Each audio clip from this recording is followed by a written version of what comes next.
வணக்கம் மக்களே, welcome to Star Health insurance YouTube channel.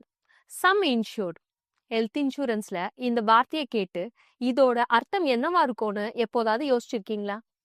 இது ஏன் முக்கியமானது, உங்க தேவைகளுக்கு ஏற்ற சரியான தொகையை எப்படி தேர்ந்தெடுக்கணும் அப்படிங்கறதையெல்லாம் இந்த வீடியோல பார்க்கலாம்.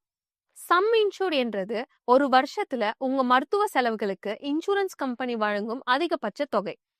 நீங்க ஹாஸ்பிட்டல்ல அட்மிட் ஆகி இருந்தா அல்லது ட்ரீட்மெண்ட் எடுத்தா உங்க இன்சூரன்ஸ் கவர் செய்யக்கூடிய அதிகபட்ச தொகை இதுதான். ஆனா இது ஏன் முக்கியம்? ஃபார் எக்ஸாம்பிள், உங்களோட சம் இன்சூர் 5 லட்சம்னு வச்சுக்கோம்.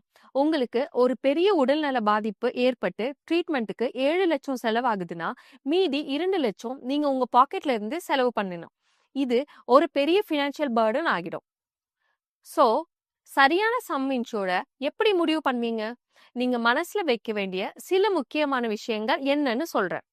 உங்க தனிப்பட்ட மற்றும் குடும்பத்தோட ஹெல்த் ஹிஸ்டரிய மதிப்பீடு செய்யுங்க.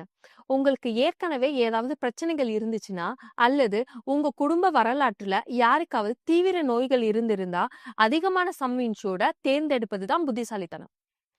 இந்தியால மெடிக்கல் ட்ரீட்மெண்ட்டுக்கான செலவுகள் தொடர்ந்து அதிகரித்து கொண்டே இருக்கிறது. நீங்க இருக்கிற ஊரை பொறுத்தும் ட்ரீட்மெண்டோட வகையை பொறுத்தும் ஹாஸ்பிட்டலைசேஷன் செலவுகள் பரவலா மாறுபடலாம். பெரிய ஊர்கள்ல செலவுகள் அதிகமா இருக்கும், அதனால அதையும் யோசிச்சுக்கோங்க. உங்க வயசு உங்களுக்கு தேவையான ஹெல்த் இன்சூரன்ஸை முடிவு செய்ய முக்கியமானது.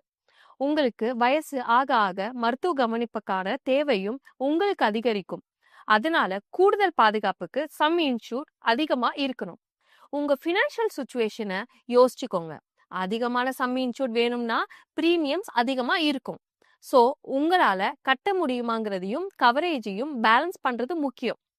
உங்க சம் இன்சூர் உங்க ஆண்டு வருமானத்துல குறைஞ்சது 50% இருந்து 100% வரைக்கும் இருக்கணும். உதாரணமா, வருஷத்துக்கு நீங்க 10 லட்சம் சம்பாதிச்சா சம் இன்சூர் 5 லட்சத்துல இருந்து 10 லட்சம் வரை இருந்தா சரியா இருக்கும். சோ உங்க ஹெல்த் இன்சூரன்ஸை தேர்ந்தெடுக்கும் போது உங்களுக்கு சரியா இருக்கக்கூடிய சம் இன்சூர் எவ்வளவுன்னு கண்டிப்பா தெரிஞ்சுக்கணும். பாலிசி வாங்குறது மட்டும் இல்ல, உங்களையும் உங்க குடும்பத்தையும் அதிகமான ஹெல்த் கேர் செலவுகள்ல இருந்து பாதுகாக்கிறதும் முக்கியம்.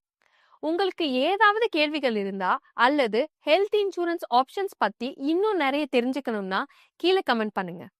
இந்த வீடியோ உங்களுக்கு பிடிச்சிருந்தா மறக்காம லைக் பண்ணுங்க, உங்க ஃப்ரெண்ட்ஸ் கிட்ட ஷேர் பண்ணுங்க அண்ட் ஸ்டார் ஹெல்த் யூடியூப் சேனலுக்கு சப்ஸ்கிரைப் பண்ணுங்க.